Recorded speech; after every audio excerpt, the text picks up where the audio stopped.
వేల కోట్ల రూపాయలు ఎటు పోయాయోనని గత ప్రభుత్వం ఇప్పటి వరకు లెక్కలు చెప్పలేదని తెలుగు అకాడమీ చైర్పర్సన్ నందమూరి లక్ష్మీపార్వతి ఆరోపించారు.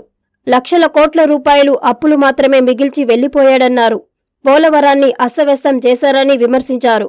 ప్రజలకి ఒక్క మంచి పని కూడా చేయని దుర్మార్గుడు చంద్రబాబు నాయుడు అని మండిపడ్డారు. ఇటువైపు పుత్రుడు, అటువైపు దత్తపుత్రుడు, మధ్యలో బాబు ముగ్గురు కలిసి రాష్ట్ర ప్రభుత్వం విష ప్రచారం చేయడం సిగ్గుచేటన్నారు. నెల్లూరులోని ఆర్ఎన్బి గెస్ట్ హౌస్లో మంగళవారం ఆమె మీడియా సమావేశంలో మాట్లాడారు. వేల కోట్ల రూపాయలు అసలు ఎటు పోయినాయో లెక్కలు కూడా చెప్పలేదు గత ప్రభుత్వం. అంటే సొంత ఖాతాలోకి పోయినాయి. ప్రజలకు ఏమన్నా అందినాయి అంటే అందలేదు. దాదాపు 2.75 లక్షల కోట్ల రూపాయల అప్పులు మాత్రం మిగిలినాయి గత ప్రభుత్వంలో. ఎందుకు ఇంత అప్పు చేశారో దానికి తగినటువంటి ఏమైనా ప్రజలకు సంక్షేమ రూపంలో అందించారు అంటే ఏదీ జరగలేదు. పోలవరం చూస్తే అట్లా అస్తవ్యస్తంగా ఎందుకు పనికి రాకుండా మళ్ళీ చివరికి 2,000 కోట్ల రూపాయలు అదనంగా పెట్టి బాగు చేసుకునేటువంటి ఒక దరిద్ర పరిస్థితిని గత ప్రభుత్వం కల్పించింది. దాని మీద వచ్చిన ప్రతి పైసాను కూడా వాళ్ళు సొంత ఖజానాకు తరలించుకొని పోలవరాన్ని నాశనం చేశారు. వైఎస్ రాజశేఖర రెడ్డి గారి కల పోలవరం.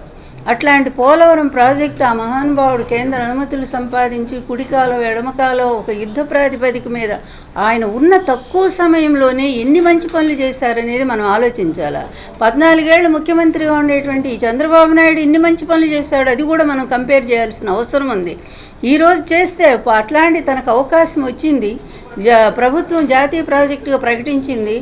మరి మేము కడతామని చెప్పి ముందుకు వస్తే కాదు నేనే కడతానని చెప్పి రాష్ట్ర ప్రభుత్వం 2 సార్లు ఉత్తరం రాసి చివరికి చేతిలోకి తీసుకొని 2 సంస్థలు ట్రాన్స్ట్రాయ్ కంపెనీని, తర్వాత నవభారత్, నవయుగగాన్ ఇలా 2 కంపెనీలకు మార్చి ఎన్ని కోట్ల రూపాయలు దాని నుంచి వాళ్ళు మరి కమిషన్స్ పొందాడో చంద్రబాబు నాయుడు. ఎంత దుర్మార్గుడంటే ప్రజల కోసం ఒక్క మంచి పని కూడా చేయటం చేతగానటువంటి ఇతను కేవలం కుట్రలు కుయుక్తుల ద్వారా మాత్రమే మరి అధికారంలో ఉండే పార్టీని రోజు ఒక అబద్ధంతోనే విషప్రచారం చేస్తూ ఇటువైపు పుత్రుడు, అటువైపు దత్తపుత్రుడు, వీళ్ళిద్దరి మధ్య ఈయన, ఈ ముగ్గురు కలిసి రాష్ట్ర ప్రభుత్వం మీద విషప్రచారం కొనసాగిస్తూ ఉన్నారు.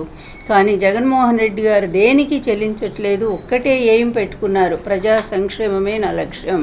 నేను ఏదైతే మాట ఇచ్చానో, ఏదైతే ప్రామిస్ చేశానో ఈ ప్రామిస్ అంతా కూడా ప్రజలకు చేరాలి.